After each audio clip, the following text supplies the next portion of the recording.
Hi, I'm Charlotte, and one of the things I do is offer programs to both girls and women to support them through significant physiological and emotional changes in their bodies. So, for the girls, it's to support them through puberty, and for the women, it's to support them through perimenopause and into menopause.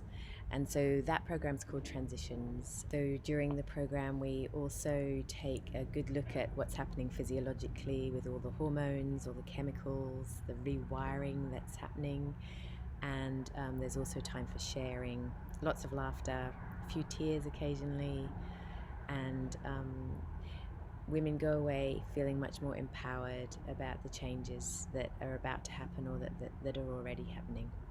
So if you'd like to find out more, please feel free to contact me via my website. And thanks so much for listening.